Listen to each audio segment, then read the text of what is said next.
পাচ্ছি না। আসলে তুষারে হাত রেখেছিলাম বলেই মনে হয়, কিন্তু আমাকে যে এগিয়ে যেতেই হবে। জয় জয় মহাকালের জয়।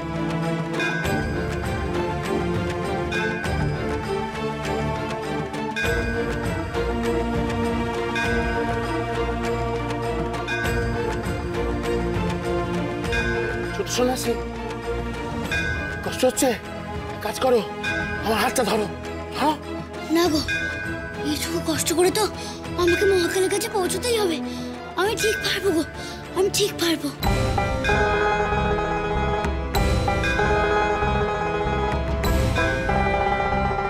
গুরুদেব, সেই থেকে মন্দিরের ঘন্টা শুনেই চলেছি, কিন্তু দেখা তো আর মিলছে না।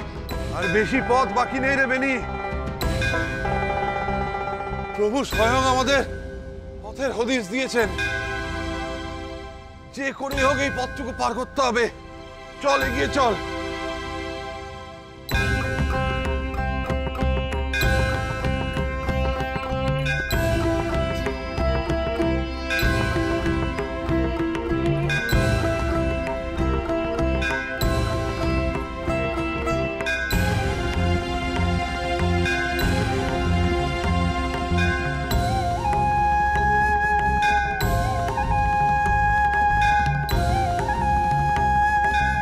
প্রভু, শক্তি দাও, তোমার চরণে যেন আমি ঠাঁই পেতে পারি ঠাকুর।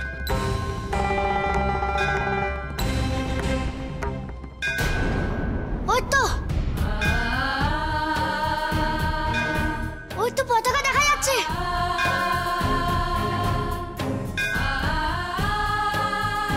এসো এসো গো, তোমরা সবাই এসো।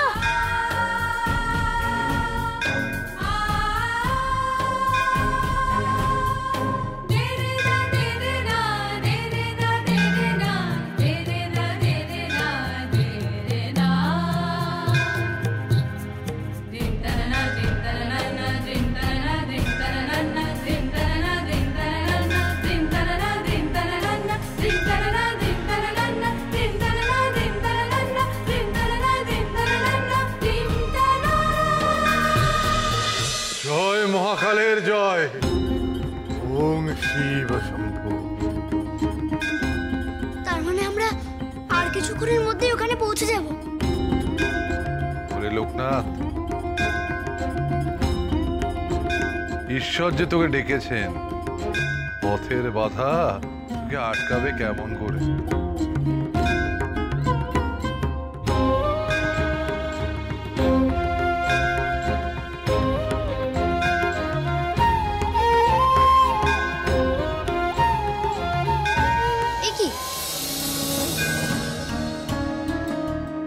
দাঁড়িয়ে পড়লো কেন?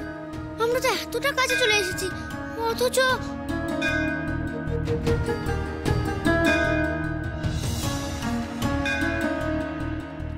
ও যাত্রা মনে হচ্ছে এখানেই শেষ। মহাকালের প্রতিভু হয়ে তোকে পথ দেখিয়ে এনেছে।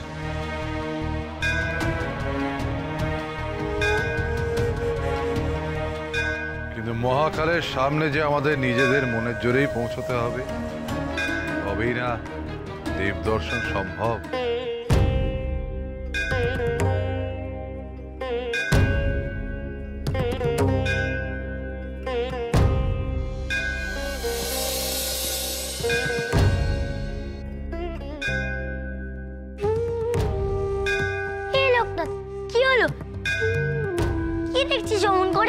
লোকনাথ, আর পিছু ফিরে দেখার কোনো অবকাশ নেই।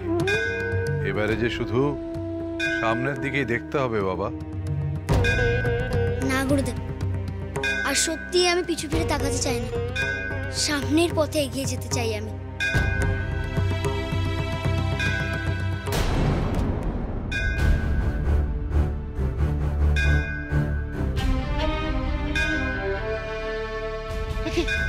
কি হলো?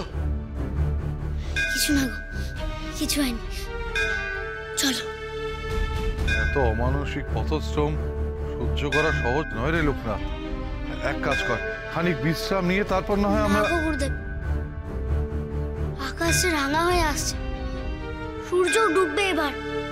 আর যে মহাকালের দর্শন পেতে দেরি করতে ইচ্ছা করছে না গো, চলো না।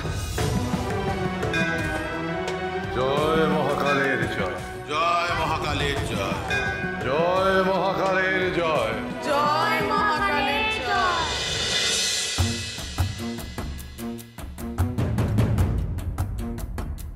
তোমরা সবাই প্রস্তুত হও, এই পবিত্র ভূমিকে আমাদের রক্ষা করতেই হবে।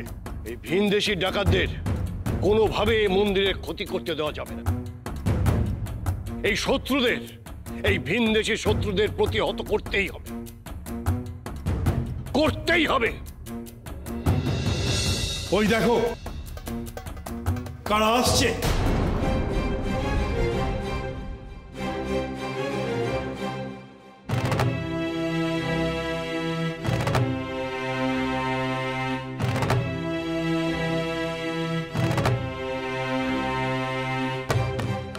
আরে একটা পথ এলাম, আর এরা দেখছি সব লাঠি সোটা নিয়ে দাঁড়িয়ে আছে। কি হবে রে লোকনাথ? আমার মনে হয় ওদের ঠাকুরকে রক্ষা করার জন্যই হয়তো।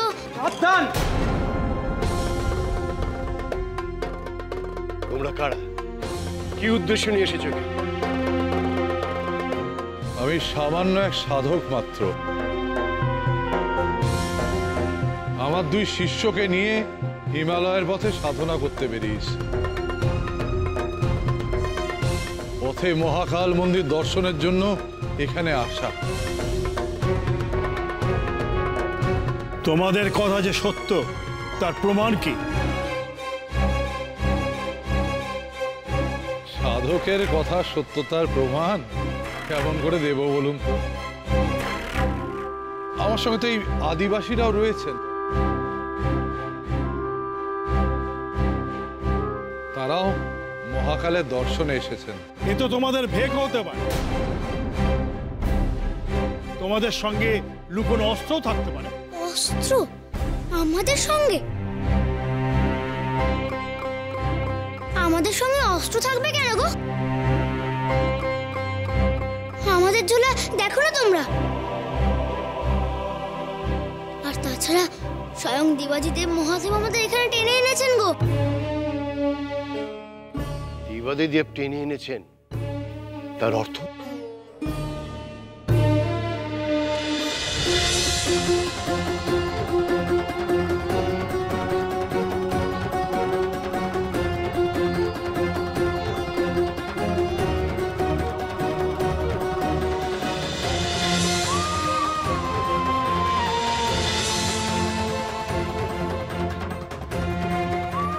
মহাকালকে তবে আমরা সত্যি নিজে থেকে পথ তৈরি করে দিলেন।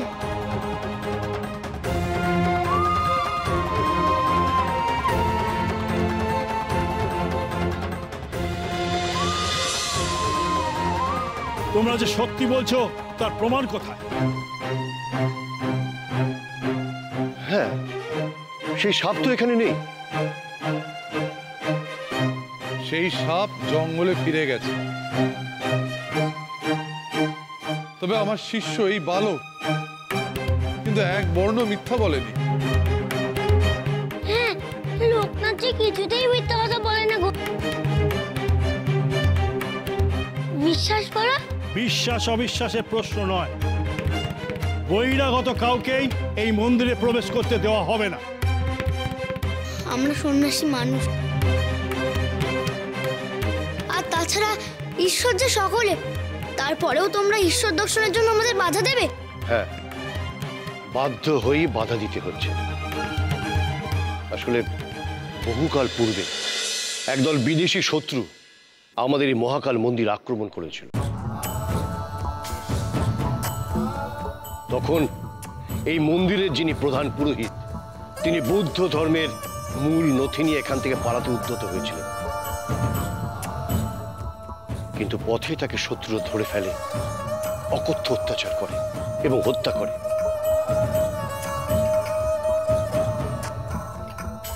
তারপর থেকেই সেই নথিগুলো হারিয়ে যায়। আর হারিয়ে গেছে আমাদের মন্দিরের মূল মন্ত্র।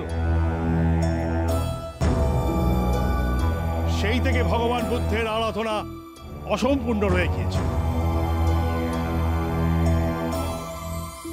আর পুজো না হতে পারায় তুষারে আবৃত হয়ে গেছেন আমাদের ভগবান বুদ্ধ। কোনোভাবেই তার আচ্ছাদন সরানো সম্ভব হয়নি। আর সেই কারণেই আমরা এই পবিত্র স্থানে বাইরের কাউকে প্রবেশ করতে দিই না।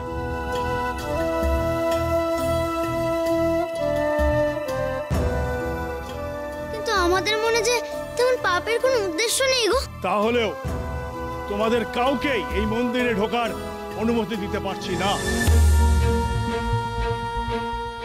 বেশ, তোমরা যখন আমাদের মন্দিরে ঢুকতে দেবে না, তখন তো তোমাদের আর কিছু বলার নেই।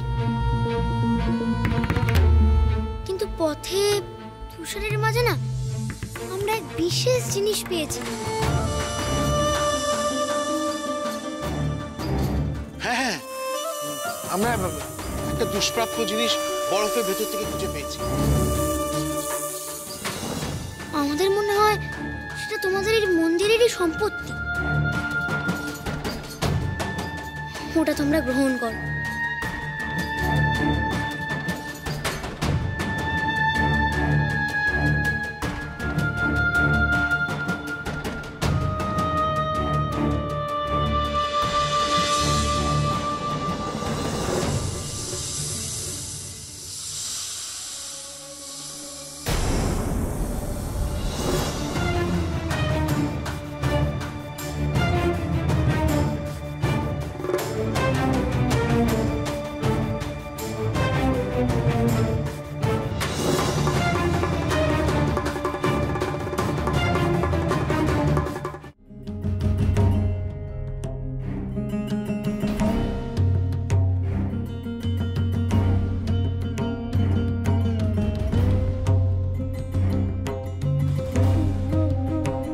লোকনাথ,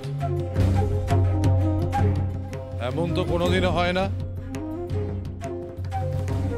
তোর হাত থেকে ঈশ্বরের জিনিস মাটিতে পড়লো কি করে?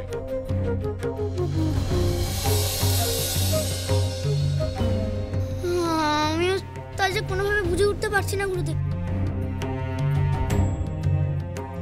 হয়তো ঠান্ডায় হাতের জোর পাচ্ছি না, তাই।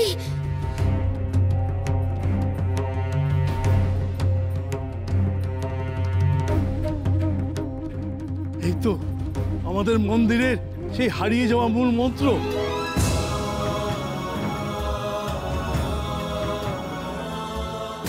কিন্তু এটা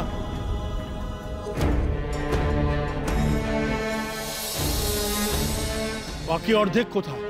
তা তো জানি না, এইটুকুই তো পেয়েছি আমরা। আর তো তেমন কিছু সেখানে ছিল না গো। আমার অনুমান ছিল বাকি অর্ধেক সম্ভবত আপনাদের কাছে রক্ষিত রয়েছে। এত বছর সন্ধান করার পরেও আমরা এই মন্ত্র লাভ করতে পারিনি। তাও তো এই অর্ধেক উদ্ধার করা সম্ভব হয়েছে। তাই এই বালকের কাছে আমরা কৃতজ্ঞ। কিন্তু বাকি অর্ধেক না পেলে যে পুজো সম্পূর্ণ করা সম্ভব হবে না। তবে আপাতত এটা ভগবান বুদ্ধের কাছে রাখাটাই বাঞ্ছনীয়।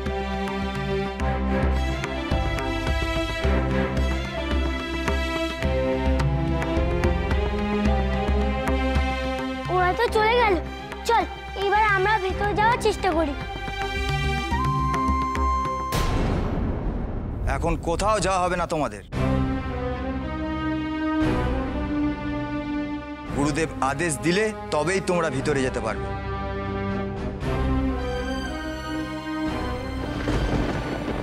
এই লোকটা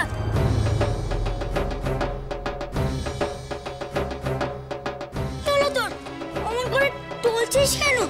কি হয়েছে বাবা? ওই আমার কিছু হয়নি তো। আসার পথেও তুই একবার টলে গিয়েছিলি। দেখি দেখি তোর নাড়িটা দেখি।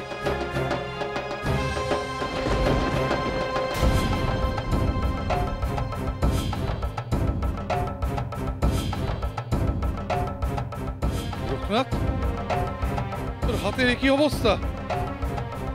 হাতটা মুঠো কর দেখি, মুঠো কর। গুরুদেব, আমার হাত যেন অবশ যাচ্ছে, কোনো বল পাচ্ছি না হাতে। আরে বাছার মনে হয় রক্ত জমে গেছে হাতে, ওইভাবে হিমতুষারে হাত দিল। কতবার বারণ করলাম তোকে, তুই কোনোদিনও কারোর কথা শুনিস না। আপনারা একটু আগুনের ব্যবস্থা করতে পারেন? দেখুন না, এইটুকু বালক তুষার থেকে ওই মন্ত্র বার করতে গিয়ে হাতের কি দশা করেছে।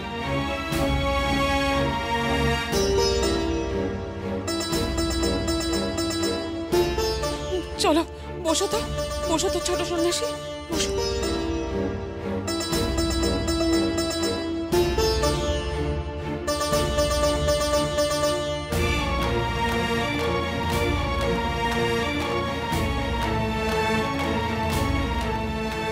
এ কি, ও ঠান্ডায় এভাবে হাত জমে গেছে? এরকম শীতল ভাব হলে মানবদেহে শরীরের কোষ নষ্ট হয়ে যেতে পারে চিরকালের মতন, এবং ধীরে ধীরে গোটা শরীরে এই কোষের প্রভাব ছড়িয়ে পড়তে পারে। এর কোনো চিকিৎসাও নেই, ওর তো এক্ষুনি আগুনের ওম নেওয়া দরকার। চলো বাবা, একটু একটু।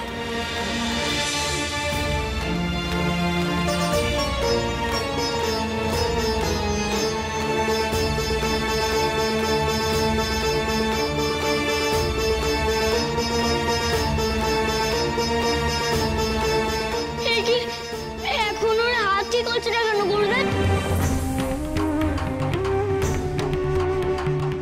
যন্ত্রণা হচ্ছে, হাতে অসম্ভব যন্ত্রণা হচ্ছে। আরে লোকনাথ, খুব কষ্ট হচ্ছে না রে? খুব কষ্ট হচ্ছে? আহারে, তুই কি করলি বলতো? না গুরুদেব, আমার কিচ্ছু কিচ্ছু হবে না। ছোট সন্ন্যাসী,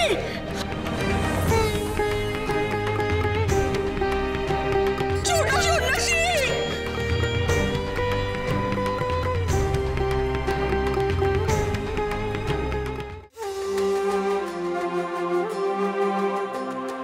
আরে আমার বাছার হাতের কি অবস্থা? অমন ভাবে হিমতুষারে হাত দিয়েছিল, এখন কি হবে?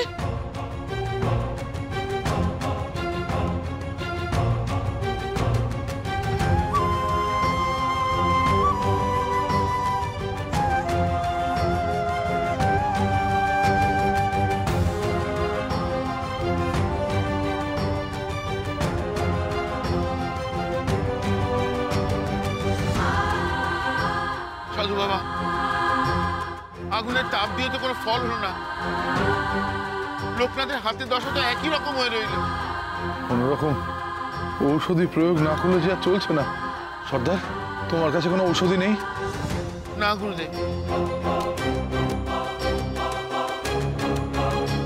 এমন অবস্থায় দেয়া যাবে তেমন ওষুধই তো আমার কাছে। লোকনাথ, তোর কেন এমন দশা হলো? শিব ঠাকুর কি তোর কষ্ট দেখেও দেখছেন না? ও গুরুদেব, শিব ঠাকুর লোকনাথকে কেন এমন কষ্ট দিচ্ছে? হে শিব শম্ভু, রক্ষা করো পিতা, আমার লোকনাথকে তুমি রক্ষা করো। তোমরা সবাই এমন করে বলছো কেন গো? আমার যে তেমন কোনো কষ্ট হচ্ছে না গো। তুই কি বলছিস ভাই? তোর হাতের কি হাল হয়েছে সে তো আমরা দেখছি। তোর কতটা যন্ত্রণা হচ্ছে তাকে আমরা বুঝতে পারছি না। আমি শুধু একবার মহাকালের দর্শন পেতে চাই রে।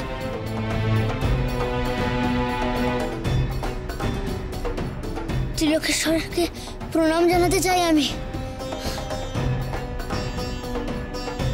জানি তাহলে আমার শরীরে যেটুকু কষ্ট আছে সব দূর হয়ে যাবে রে, সব দূর হয়ে যাবে।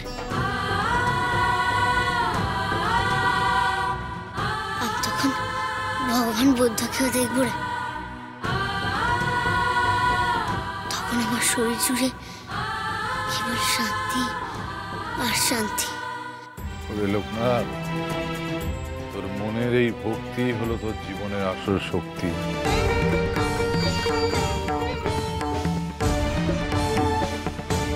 এই ভক্তি দিয়েই সবকিছু জয় করা যায় রে। ঈশ্বর তোর সহায় হবেন, দেখিস ঈশ্বর সর্বদা তোর সহায় থাকবেন।